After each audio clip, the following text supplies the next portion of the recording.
welcome back to Global Environment. We're talking about ecological economics, and we've been working from transitioning to your standard neoclassical economic model to an ecological economic model.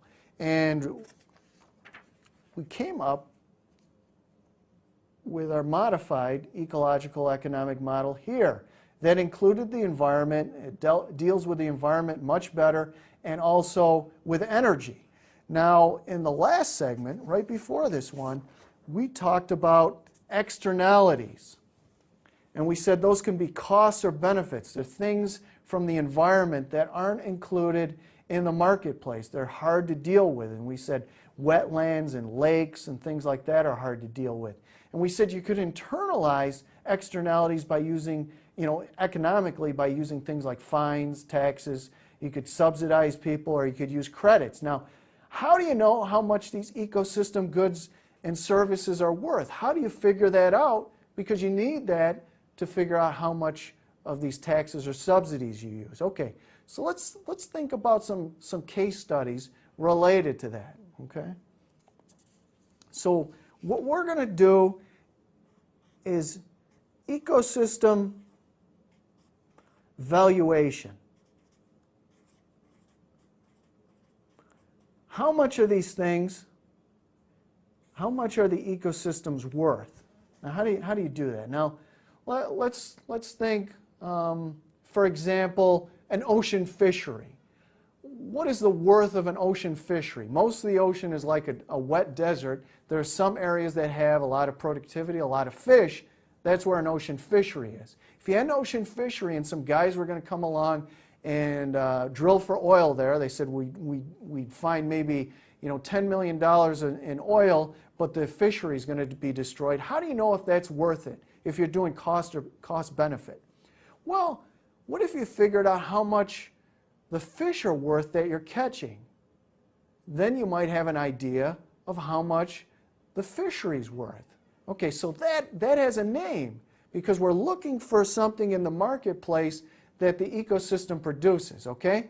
So that is called productivity method.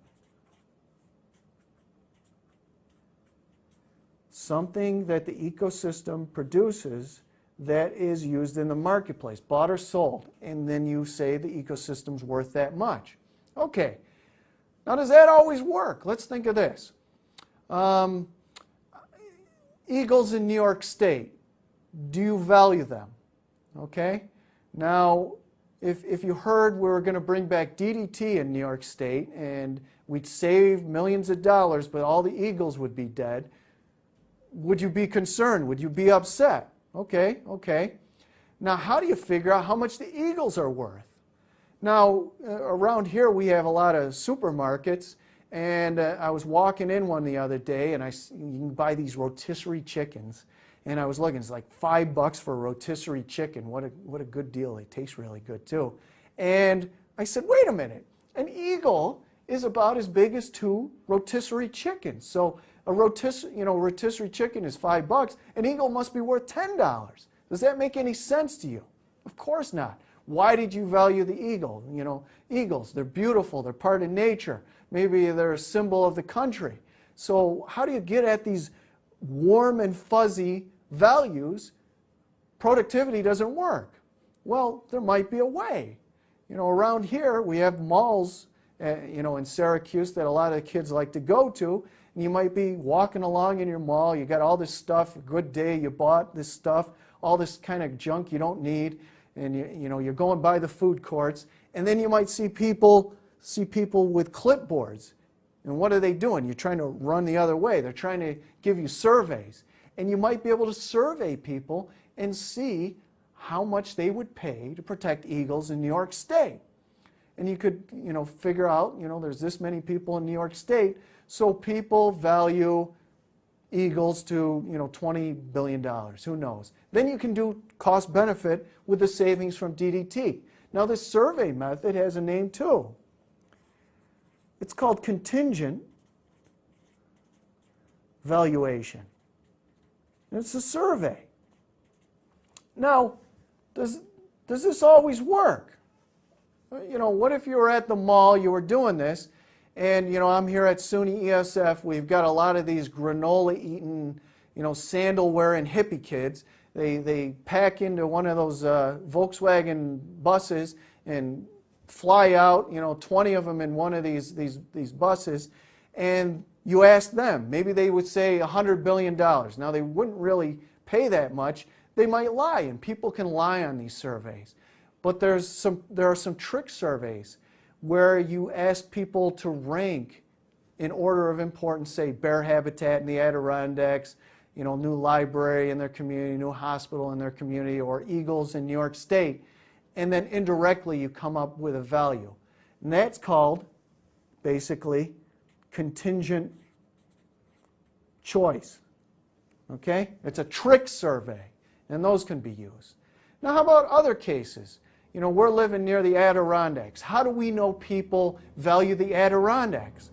Because people spend millions of dollars every year to go visit the Adirondacks. So if they were going to tear them down and build a mall, we could see that people would be upset and quantify that. So that has a name. That's called travel cost method. Okay? You see how much people would spend to visit that ecosystem. Now, how about a lake? How do we know people value an ecosystem like a lake? One reason is that we know people will pay housing values that are even higher to live next to a lake. That has a name too. It's called the hedonic method. Hedonism. Okay? All right. Are there any other methods? How about if you lived on a beach, you had a housing on a beach, and there was a coral reef nearby. Okay, there's a coral reef nearby and a big storm coming. How do we know, why do people value that reef? For one, it acts as a wave break.